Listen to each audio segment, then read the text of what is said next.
Welcome back to a Celtic State of Mind. I'm Paul John Dykes, and tonight I'm joined by Chris McElwain and Kevin McCluskey, and we're here to talk Celtic 4 and Falkirk 0.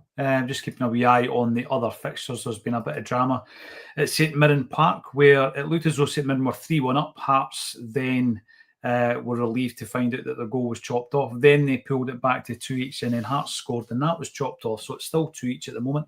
We'll keep you posted and updated on any developments that we see coming through. But let's concentrate on Celtic for the moment, and we'll start with you, Chris. Over the piece, how did you enjoy that?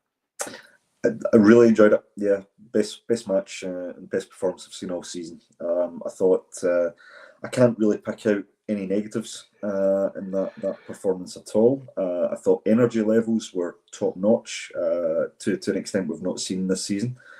I thought the team worked hard for each other. There was a lot of, they didn't pull out of any tackles. There was a lot of fight, wee bit of needle as well, where, our old favourite, Arfield.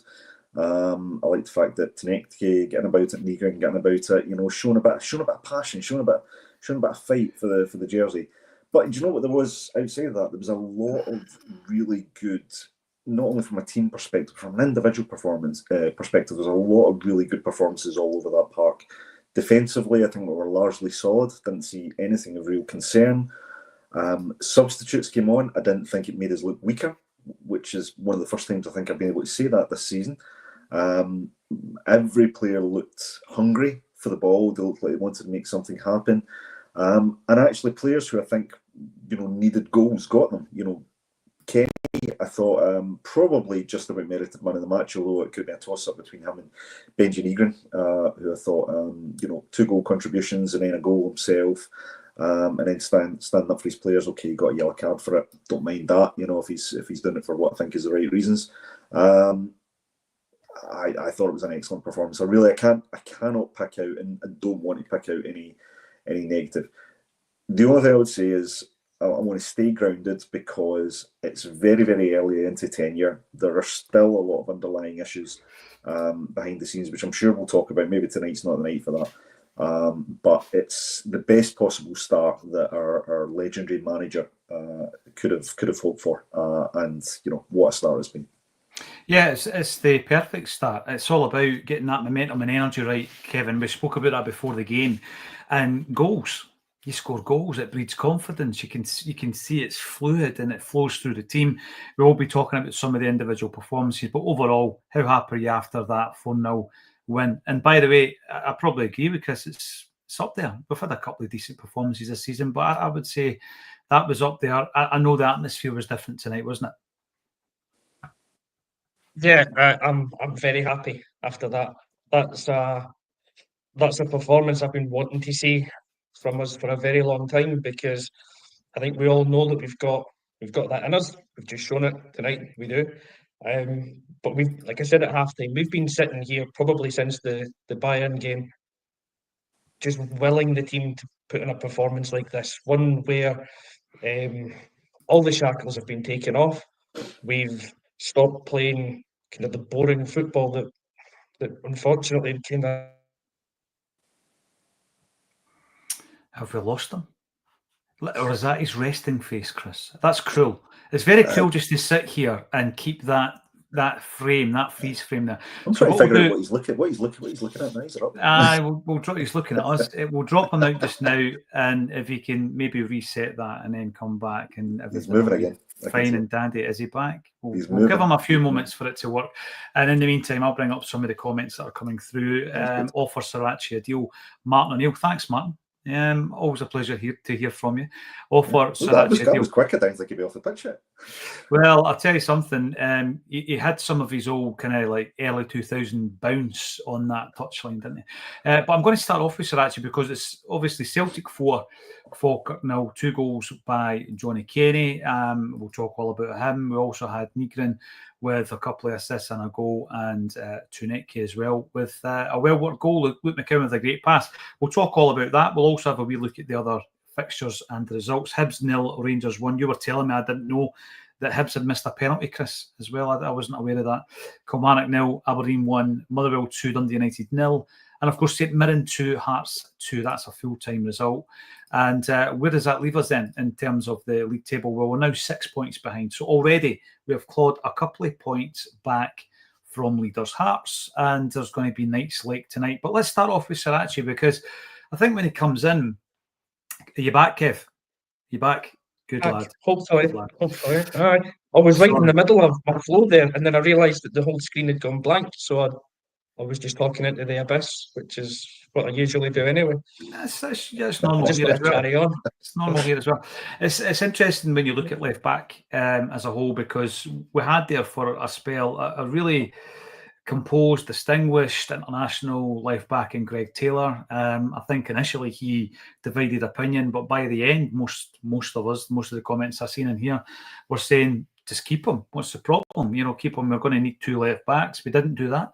We brought in Kieran Tierney, and Sarachi comes in as the third short-term loan deal, Kev, after Alex Baye and Jeffrey Schlupp. And I'll tell you something tonight. We've seen flashes of what Sarachi can do, and he does it offensively. And tonight, I think, he's shown us that he's an exciting left back. There's a bit of a developing relationship between him and Tuneki up the left. He goes a bit rogue, cuts inside, does all that kind of stuff, and he's got an incredible pace to come back and make the yards back up. I'm now sitting looking at Sunday and thinking, does he start against Rangers? For me, I think he does. Yeah, I've been really impressed by Sarachi. Probably every game he's played for us. What I was trying to say before I got cut off before, and let's hope it doesn't happen again this time, was that today's performance was it's what we've been crying out for a long time, and we got everything that we wanted over a full 90 minutes today that we've been crying out for and discussing on match day shows for long enough. And I was going to make the point that probably the only other game this season where I've come on and felt really positive after it was, and it was only at half time in that game because I couldn't do the full time, was against Hibs. If you remember that one, Chris, we kind of dominated against Hibs in that game. And I was really excited by how we played because we were actually playing fast football in that game. We were getting the ball forward a bit more.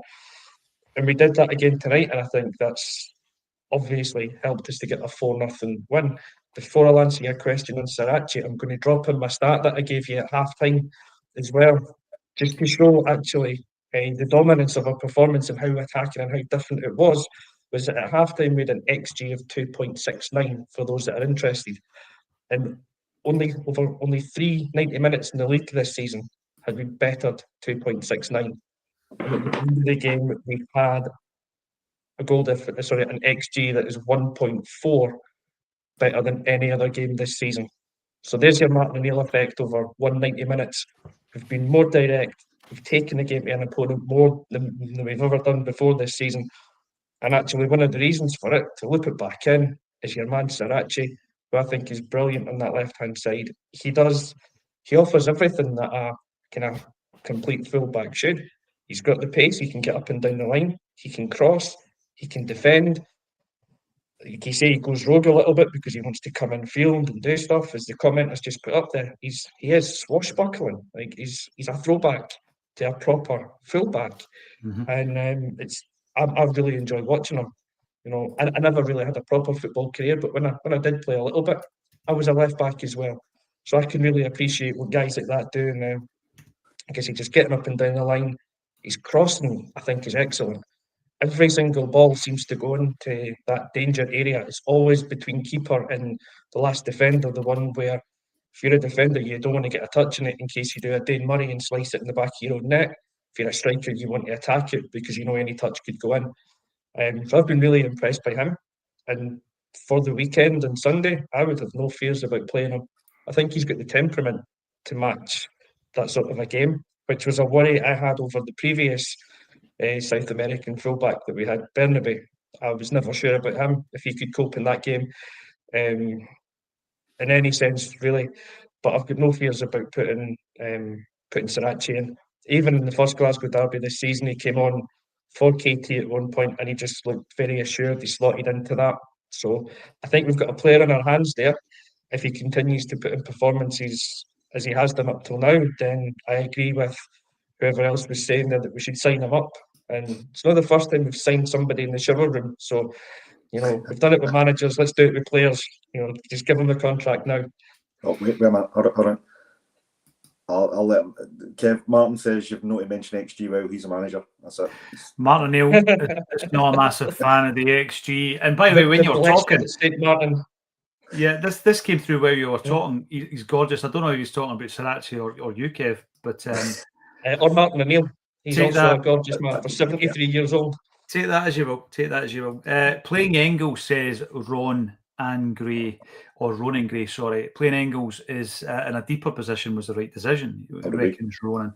And I was a wee bit concerned at the end there when he went full-blooded in with Arfield. A real Shingard clash, that one, wasn't it? It was right. It was. Aye. I bet they regret they don't have the proper shinnies in like they used to back in the day, the big thick things that used to weigh you down and slow you down.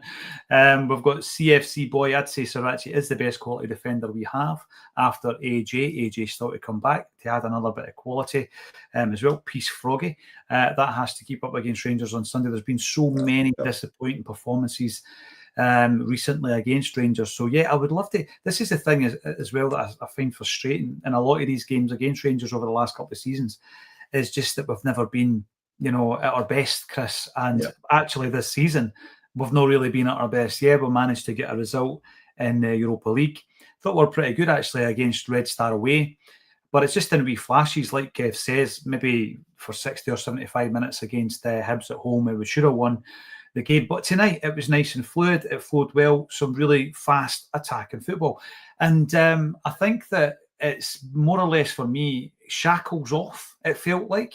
But again, we've seen this a million times with new managers, Chris. So I'm not going to get too OTT about the performance. But there was definitely a change in energy level. There was, and we spoke just after we did the halftime show. One of the things we mentioned is that sometimes you can get to a point where the football is actually coached out of players. They're coached so much that they actually just forget the instinctive, desire and ability to go and play and perform. And I think maybe that was the biggest change that we saw tonight, is that players looked like their heads were clear. Their heads were up when they were playing. They were fighting for every ball. I think just simplifying what they were expected to do on the park really worked today. So as I said, I don't think we expected wholesale changes tonight, but the biggest element we wanted to see was a reaction to the change in management. We wanted to see the players step up and perform. Now, they've done it tonight, and what was great is they didn't just do it for 60 to 65 minutes or 70 minutes. They did it for the full 90 plus, which we haven't seen, I would say, across a couple of seasons. We've often seen teams start to drop out. We've seen periods and matches where we're really up against it. Today, it was just constant. And to go back to my earlier point about the substitutes, when the subs came on, unlike other matches this season, we didn't look like we dropped in energy or we dropped in quality. You had Maeda, who was looking a bit more like his old self. Obviously, he still needs to get his fitness up, but he was nutmegging players. He was getting, driving into the box. He ran so fast to try and get on the end of a cross that was intercepted. They ended up in the net himself, because he slid in so hard. So he had that. Osmond comes in, next thing you know, he's bursting in for the left-hand side and having a shot, and it was a good, powerful shot. And, that's what you want. You want your subs to come in and make an impact. And for me, they did that. Now, the biggest challenge will be, can we maintain that? Can we make sure, again, it's not this inconsistent element we've had to have? Even when we've played well, the next game, it seems to drop off. We've got a big game coming up. It's a derby game. It's a cup game. It's a one-off game. We have to go and show the same level of energy, the same level of application, the same level of fight, which I really liked tonight. I liked the fact there was nobody shirked a challenge tonight. As evidenced by Engels right at the end. But Sarachi's been mentioned. I thought he was excellent. Just throwing himself in there, putting his head, in dangerous areas. That's what we're going to need if we're going to progress up this league, if we're going to put a proper challenge into Hearts. And, if there is a resurgence across the waterway rivals, that we stay well ahead of them as well. So I think, tons and tons of positives tonight. I think the management team deserve a bit of credit for the effect they've had. To what extent, we don't know. But I think more importantly, I think the players deserve the credit tonight, because they were under a bit of scrutiny and a bit of pressure, I think, tonight after recent performances, and maybe justifiably criticised for not showing the same application levels. But the best way to get the Celtic fans on your side is to play like that. You were talking about Rangers. I think that's already happened. They've already started stringing results together. It's always a danger. You can't. The season's not over until it's over.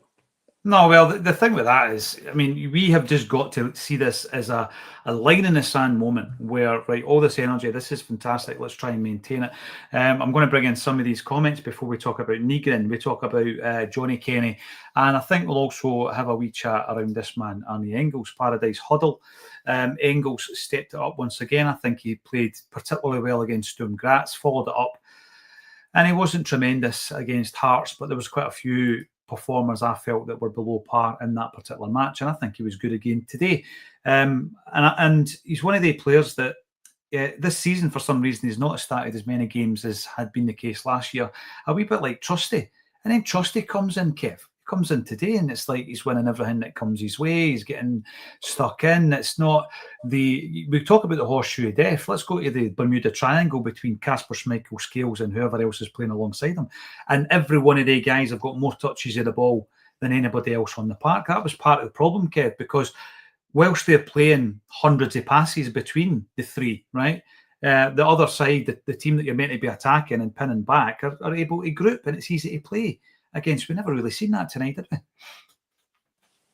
We didn't, no. And as I say, that's the kind of change that we were looking for. As we were saying before the game, there was a lot of people thinking there'll be a formation change or there'll be lots of changes to the starting 11, which I don't think was ever really likely to happen due to just how little time O'Neill and Maloney had to work with the players. It was going to be a bit of, we'll stick with the same formation, but not the same system, which was something Chris had kind of picked up on before in the pre-match. But we kept the 4-3-3 because that's what the players are used to. But we've told them to do things very differently today. It was, let's be more direct.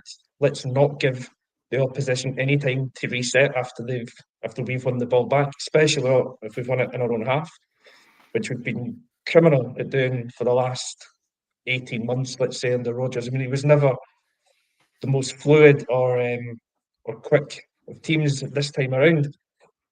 But over the last wee while, we were just really slow and turgid. And like you say, every time we were getting the ball, 20, 30 passes really between that diamond of Schmeichel, CCV, Scales, McGregor. By that time, the opposition's regrouped. They've got two banks of four, a 4 and a 5, and we couldn't break them down.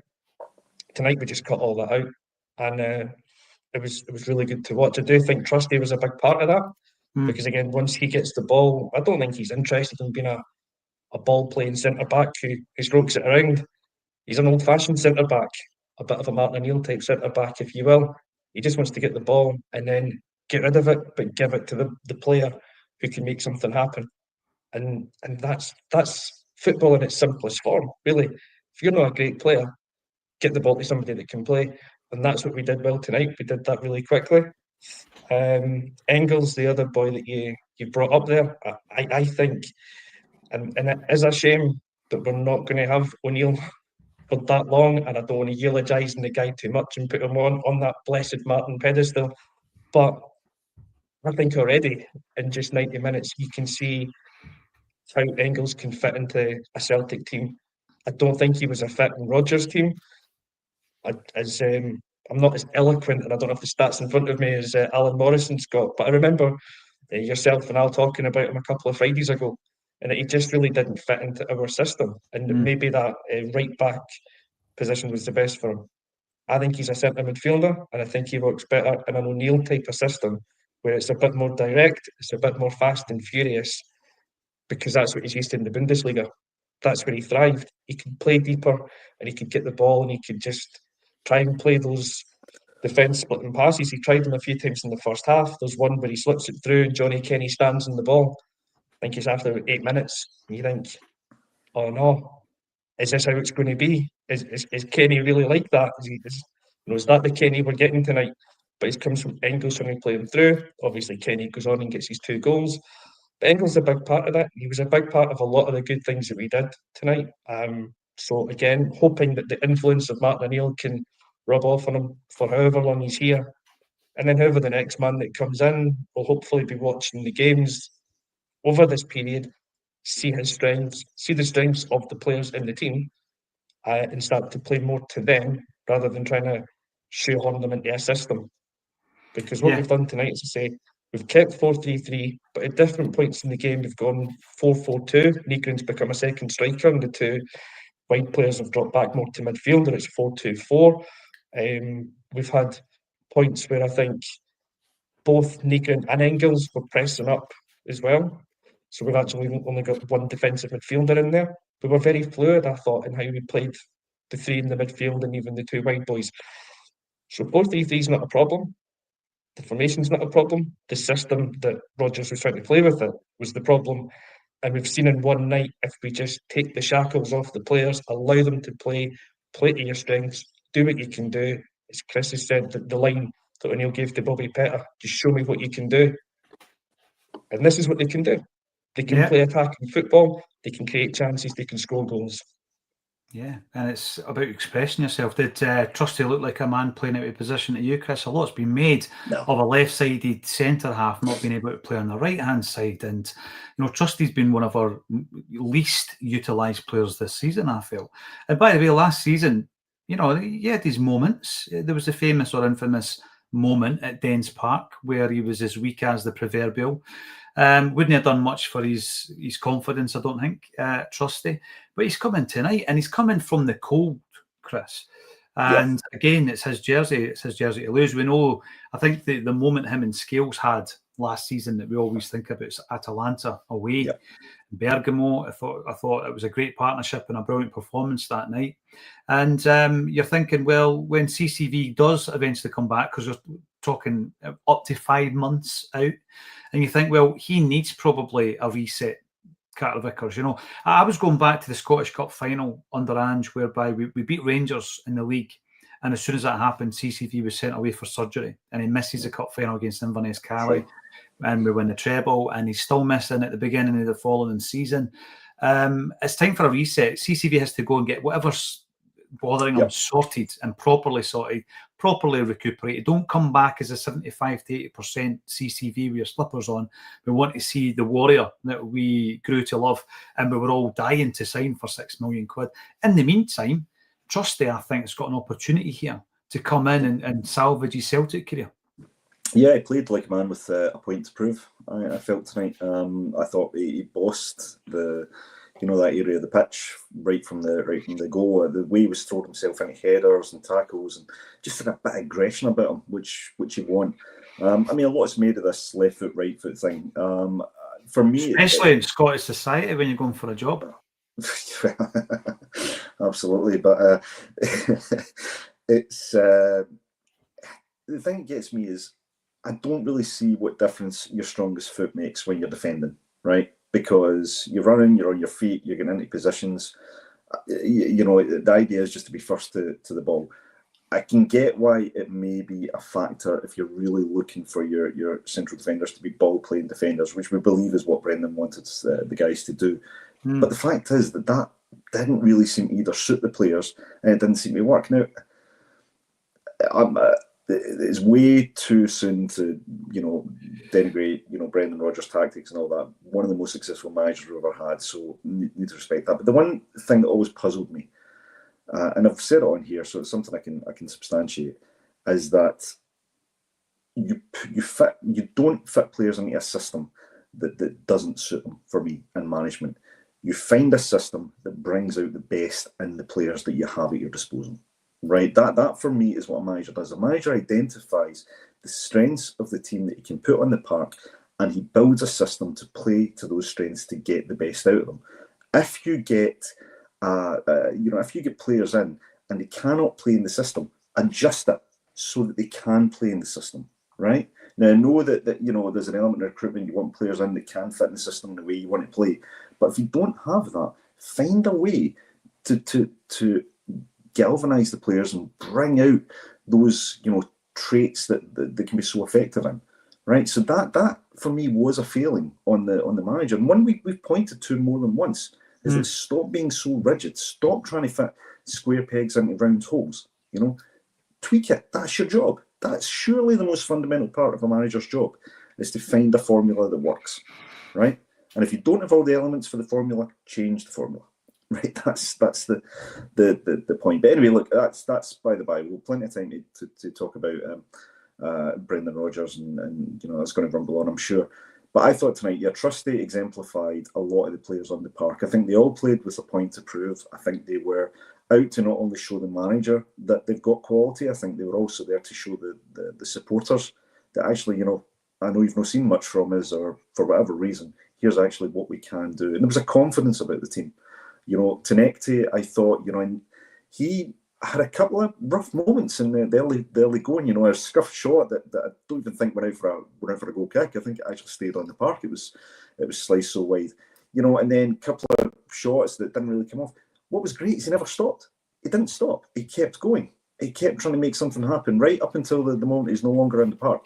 He was running. He was trying to beat players. He was trying to get a goal. Eventually got reward for it, and it was an excellent bit of strength and composure and a brilliant finish.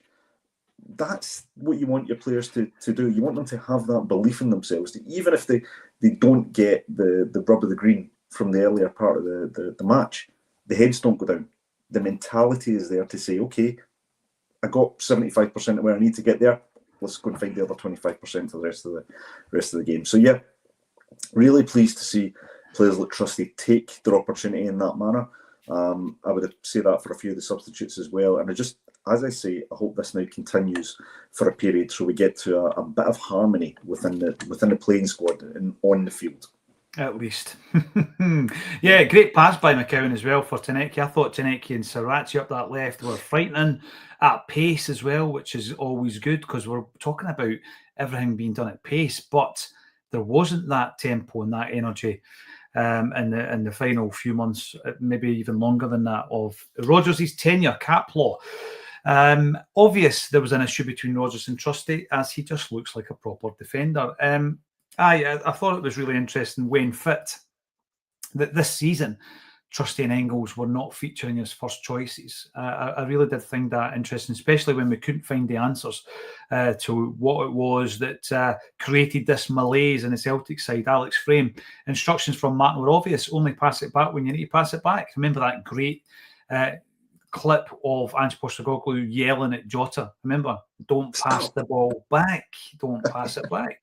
And Ian Mick, players looked energised and engaged. That's an important point. The engagement, they did look engaged, really encouraging. Unfortunately, we'd all hate to see it, but perhaps a vindication for DD.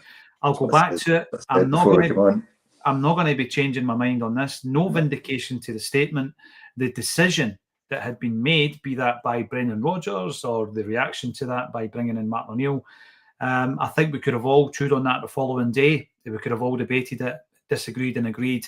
That wasn't the issue. The issue was the manner in which we did it. And obviously, if there has been issues, right, and it's about the mood in the camp, right? So if you've got, this is a great point, and I'm going to bring it up. You and Martin brings it in. Today showed why Brendan going was a good thing. He just breaks it down to the simplistic point, and I agree with him. An unhappy manager rubs onto the players. So, right, I'll come back to the full point, Ewan, right? So I think we're all in agreement. Brendan Rodgers wasn't happy, right? I think we can all agree to that, from the inside looking out, from the outside looking in, from looking at Dermot Desmond's statement.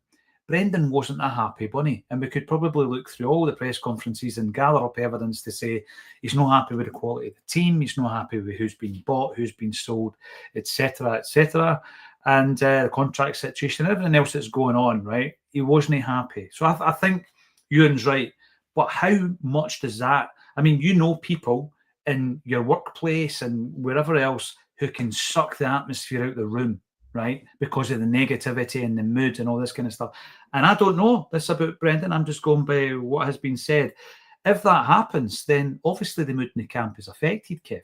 And that can come across in the energy in your team. And it did feel as though that whole thing had been lifted. Oh, yeah, absolutely. I mean, for us regular guys, if you're going into your workplace and you know that your boss has chucked it, where's the motivation for you to go and do anything? You know, you'll half-ass it as well because that's what you're seeing. You know, you will follow your leader in that respect. So if Brendan's not got his full heart in it, which he definitely looked like he didn't for the last wee while, that will affect the players. It will rub off on them. And these are what you've got, a squad of 26 young guys who are still, even the more experienced players will still be quite impressionable to a degree. And if you're in that atmosphere, I think it becomes quite toxic. You'll have some that will be trying to rebel against it. You'll have others that are getting sucked into it. And then, as has been spoken about in many of the daily bulletins, you've got all these signings that have come in that Rodgers has just discarded straight away. So you've got a third of your squad, within reason, will be very unhappy with the manager, with their situation, and it all just like it permeates down through everyone. So of course, I think the word that's been used a lot recently was malaise, and that's what happens. That sets in, and to get rid of it, you've kind of got to get it at source. And the man that's affecting the players the most is the manager. So if he's not in it, you have to get rid of him. So yeah, to go back in the Desmond thing, of course, he's out of order with his statement and everything that he's come out with.